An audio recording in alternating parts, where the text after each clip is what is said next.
Assalamu alaykum qadrli savatdaşlar. Farabi 4 dershanasına hoş geldinglar. Bugün hazırkı zaman Uyghur tili dersimizin 28. dersini ötemiz. 28. dersimiz isim söz türkümünün 2. bölümü.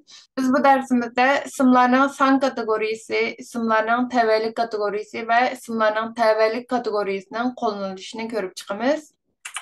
Dersimizga başlashdan burun o'tgan soatlik darsimizning oxiri so'rab o'tgan tuvandagi ikki savolimizga qisqacha javob berib o'tamiz. Birinchi, ism degan nima? Ism so'z turkumidagi so'zlar qaysi savollarga javob bo'lib keladi? Ism odam va narsalarning vaqa ham tabiat hodisalarining nomini bildiradigan so'z turkumini ko'rsatadi. Ismlarga odamlar uchun kim kimlar, narsalar uchun nima nimalar, yer joy ismlari uchun qayer degan savol beriladi. İkinci, sanalmaydigan isim degan nima? Bunaga misol keltiring. Sanalmaydigan isim deganimiz sanashqa bo'lmaydigan shaylarning nomini bildiradigan ismlarni ko'rsatadi. Bundaq ismlar ifodalagan shaylar asosan suyuqlik yoki unsiman bo'lishi va yoki sanash mumkin bo'lmaydigan ism bo'lishi mumkin. Sanag'il bo'lmaydigan shaylarni ifodalagan bundaq ismlarni son bilan sanag'il bo'lmaydi. Ularni faqat o'lcham miqdorlari ishlatish orqali hajm jihatdan ifodalashga to'g'ri keladi. Sanalmaydigan ismlarning ko'plik shakllari bo'lmaydi. Masalan, suv, choy, un, tuz, sirka qatorliqlarning hammasi sanalmaydigan ismlarga misol bo'la oladi. Endi dersimizga başlasak, dersimizin başında isimlerinin san kategorisi, yani isimlerinin san bilen türlünüşünü görüp çıkımız. Ondaqda isimnin san kategorisi degan nima? İsimnin san kategorisi deganimiz isim ifodalagan şeyning san bilan bo'lgan munosabatini bildiradigan grammatikalik kategoriya. Uyg'ur tilidagi ismlar jumlaga kirganda zaruriyatga qarab yoki birlik hukmini bildiradigan birlik shaklida keladi yoki ko'plik hukmini bildiradigan ko'plik shaklida keladi. Ya'ni ismlar jumlada birlik yoki ko'plik shaklida kelib, shu shayning ma'no jihatdan bir ishkanligini yoki ko'p ishkanligini ifodalaydi. İsimning birlik shakli bilan ko'plik shakli shu ismga lar qo'shimchasining qo'shilish qo'shilmasligi bilan belgilandi. Lar qo'shimchasi qo'shilmagan ismlar ismning birlik shakli hisoblanadi. Lar qo'shimchasi qo'shilgan ismlar bo'lsa ismning ko'plik shakli hisoblanadi. Ismlarning birlik shakli va ko'plik shakliga misol olsak, kitob birlik shakli, kitoblar ko'plik shakli, qog'oz birlik shakli, qog'ozlar ko'plik shakli, bala birlik şekli, balılar köklük şekli, şehir birlik şekli ve şehirler köklük şekli. İsimlerinin birlik şekli tövendeki kullanıldı. Bunun birincisi bir tipteki şeyini bildirdi. Mesela at alsan minip gör, çin alsan çekip degende at alsan degenimizdeki at bütün atlarının hemsini gösterdi. Yani bir tipteki şeyini gösterdi. Çin'e alsan çekip degendeki Çin'e bütün Çinlerini gösterdi. Yani bir tipteki şeylerini gösterdi. Poyez qatnaş quralı, o'quvchi qabul qilish plani tuzildi degan jumladagi o'quvchi bütün o'quvchilarni, ya'ni shu tipdagi bütün o'quvchilarning hammasini ko'rsatadi. Ikkinchi, bir tipdagi shayning ayrim birini yoki ayrim bir jupini va yoki ayrim bir qitimliqini bildirdi. Masalan, bizning darsxonamiz nihoyat yo'riq desak, darsxonamiz bir tipdagi shayning, ya'ni darsxonaning faqatla birini bildirdi. Onun ko'zi bek o'tkir desek, ko'z odatda bir jup bo'ladi. Tunugunki majlisga menmi qatnashdim deganki, tunugunki majlis shu majlisning faqatla tunugun ochilgan bir qitimliq majlisini ko'rsatgan. Uchinchi, son miqdori aniq aytilgan ko'p sonliq shaylar ismining birlik shaklida ifodalandi. Masalan, 50 at, ya'ni 50 atlar deyishga bo'lmaydi. 5 maktab, 30 o'quvchi, bir uy odam, bir qo'ton qo'y degandek şu köp sonliq şeylerinin faqatla birlik şeklinde ifadelenişini gösterdi. Dördüncü, bazı abstrakt isimler hemen birlik şeklinde keldi. Yani bu yerdeki abstrakt isimler köplük şekilde türlenemeydi. Mesela tinchlik, tinchliklar deyishki bo'lmaydi. Yani bu yerdeki mush so'zlarni, yani tinchlik, demokratizm, kapitalizm, aql degan so'zlarni jumla ichida tinchliklar, demokratizmlar, kapitalizmlar, aqllar degan shaklda qo'llanishga bo'lmaydi. Bular faqat mushxil birlik shaklida ifodalanadi.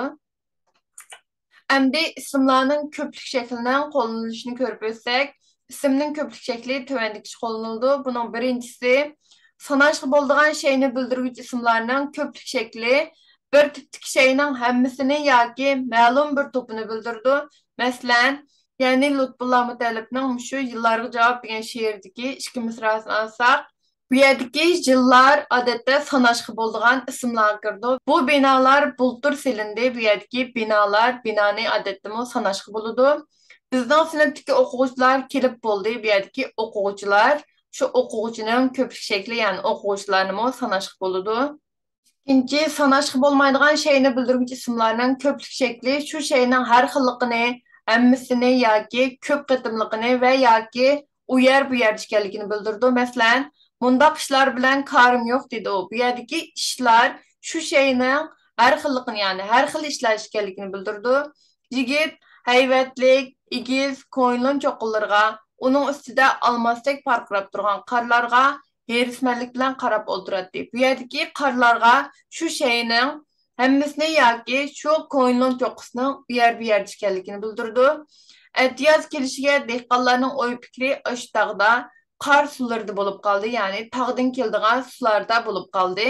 Uchinchi, birla odamni bildiruvchi ismlarning ko'plik shakli shu odam bilan munosabatlik bir to'p odam nazarda tutilganligini bildirdi. Masalan, bizning maktab yaqin, fuqamlarning maktabi biroz yiroq desak, ya'ni shu fuqs bilan munosabatlik bo'lgan, ya'ni saboqdoshlari ko'z tutilgan holda ifodalangan. Hatto oxiri yezdagi tag'amlarning uyga borman, bu yerdagi tag'amlarning bir kishi bo'lsa-mu, ammo tag'amlarning oilasidagilar, ya'ni bir oila kishilarning hammasini ko'rsatadi. To'rtinchi, ba'zi ismlarning ko'plik shakli qatnashgan jumlalar ba'zi kontekstlarda munosabatlik bir muncha ishlarning gavdalik birini ko'rsatish rolini o'ynaydi. Masalan, u bola hozir cho'ng bo'lib traktorlarni haydaydigan bo'lib ketibdi. Bu yerdagi jumlada bola nurg'un ishlarni qila oladi, traktor hayda shu ishlarning gavdalik biri ekanligini ko'rsatadi. Bugun faqatla mijozim yo'q, boshlarim og'rib turdi desak, bu yerdagi boshlarim faqatla beshining og'riganligini emas, balki butun badanning og'riyotganligini, buning ichidagi boshning gavdalik ekanligini ko'rsatadi. Beshinchi, ba'zi ismlarning ko'plik shakli ba'zi kontekstlarda mo'lchar ma'nosini bildirdi. Masalan, men shu chog'larda 20 yoshlarda bor edim. Ya'ni taxminan 20 yosh ekanligini bildirdi. Ular hozir Aqsularga yetib borganda degan jumladagi Aqsularga shu kontekstga, ya'ni shu til sharoitidagi taxminan Aqsuga yetib borganligini ko'rsatdi. 6. Tang munosabati tizilib kelgan ismlarning oxirgi qismi ko'plik shaklida kelib umumlashtirish rolini o'ynaydi. Masalan, bugungi yig'inga bizning sinfdan Qosim, Turdi, Ahmadlar qatnashdi desak, mushadagi 3 kishining umumlashtirib kelgan shaklini ko'rsatdi. Aqsu, Kuchar, Qashqar, Yakan, Xotanlarni aylanib keldim desak, bu shaharlarni umumlashtirib kelgan shaklini ko'rsatdi. İsimlarning ko'plik qo'shimchasi tövendeki ahvolda so'z yasash rolini o'ynaydi.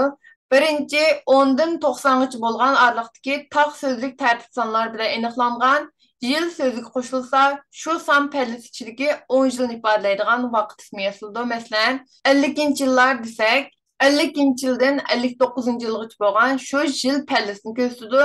80-yillar desak, o'xshashlar 80-yildan 89-yilgacha bo'lgan shu yil oralig'ini, ya'ni shu son pallasini ko'rsatdi.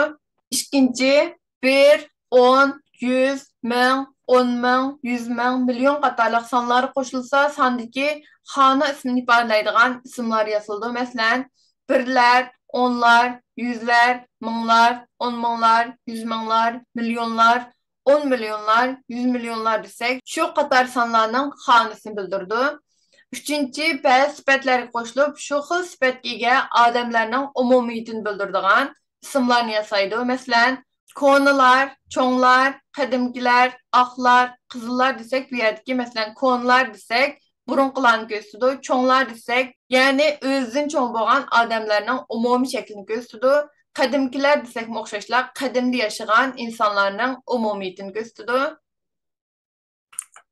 Endi ismlarning tavallik kategorisini ko'rib o'tsak, undaqda ismlarning tavallik kategoriyasi degan nima? İsim ifodalagan shayning ma'lum bir shayga tava ekanligini bildiradigan grammatikalik kategoriyani ko'rsatadi. Uyg'ur tilida bu kategoriya ismning tavallik qo'shimchalari qo'shilib yasalgan tavallik shakllari orqali ifodalanadi.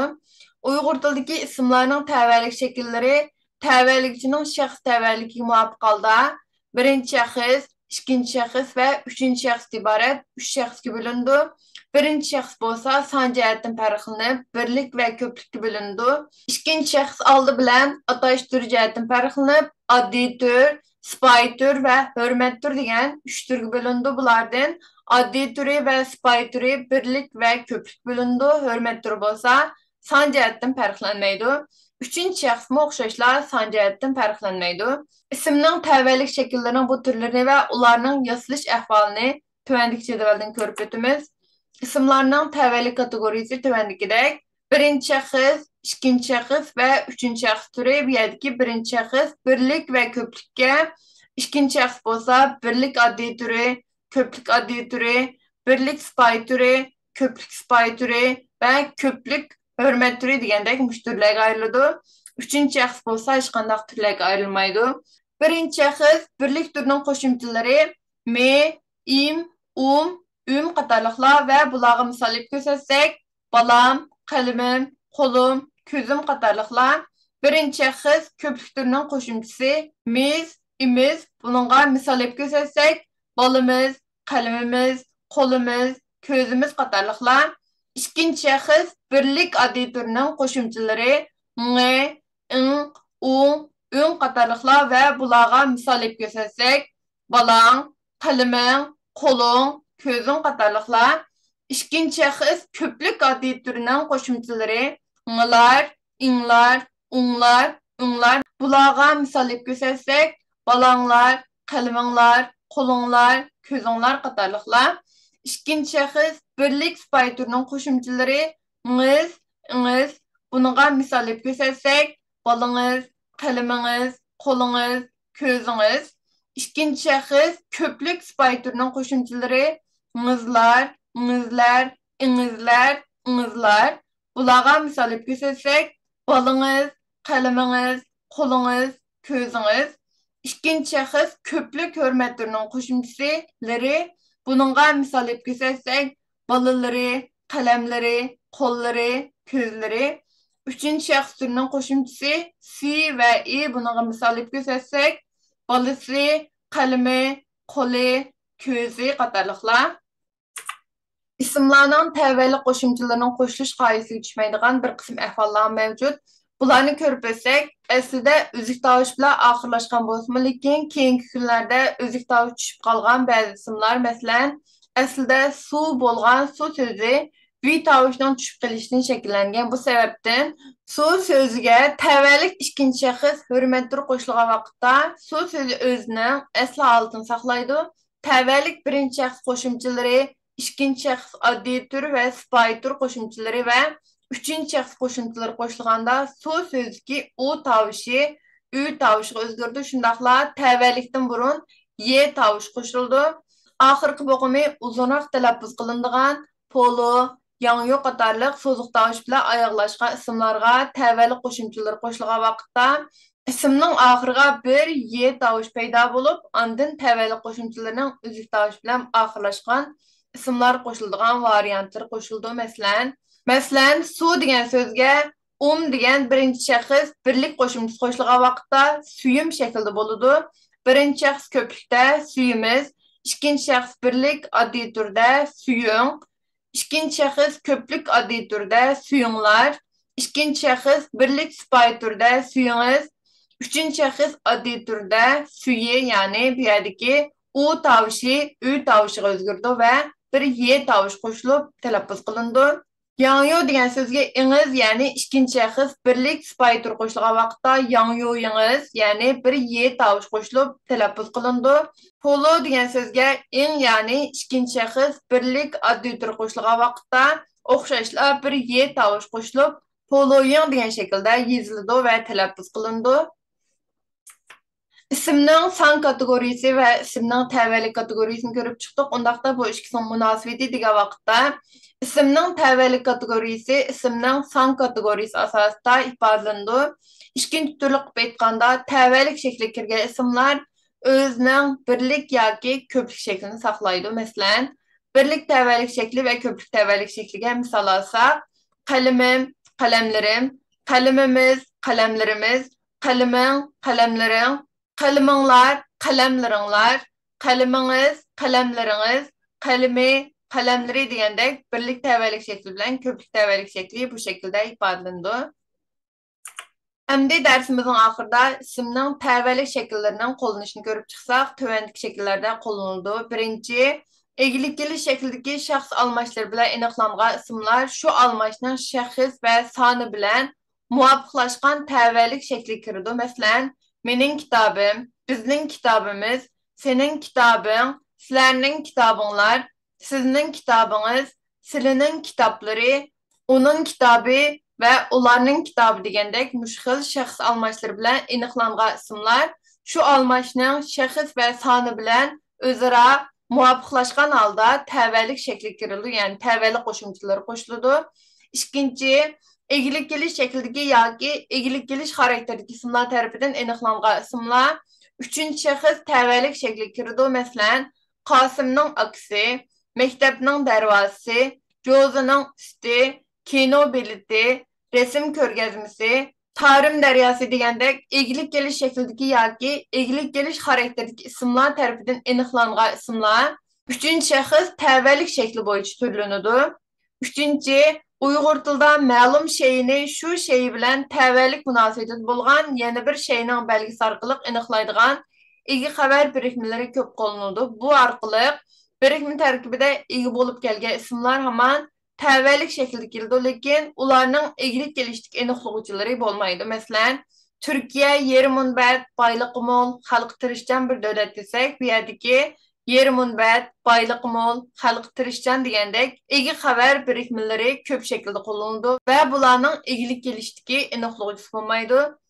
Mən qabiliyetim tövən, təcrübəm yox bir adam desək, qabiliyetim tövən, təcrübəm yox degəndək igi xəbər birikmələri şəkildə qollanıldı və bularning oxşashla egilik gelişdiki aniqlovchisi bolmaydı. Bugünkü saatlik dərsimizin axırı gəldik. Dərsimizin axırda bu dərsimizə münasibətli bolğan tövəndiki iki sualını sizlərə sorab ötdümiz. Birinci, isimnin birlik şəkli bilən köplük şəkli qandaq fərqlənir? İkinci, Uyğur dilindəki isimlərinin təvəllük şəkilləri qaysı türlərə bölündü? Şəxslər san cəhətdən qandaq ayrılır? Bu sualların cavabını YouTube videomuzun astındakı inkaz qismına yoki Instagram hesabımızın DM qismindən uçur yazıb əvəzsanlar boludu. Ondaqda keyinki saatlik dərsimiz görüşəylik. Görüşükcə aman bolunlar. Xeyir xoş.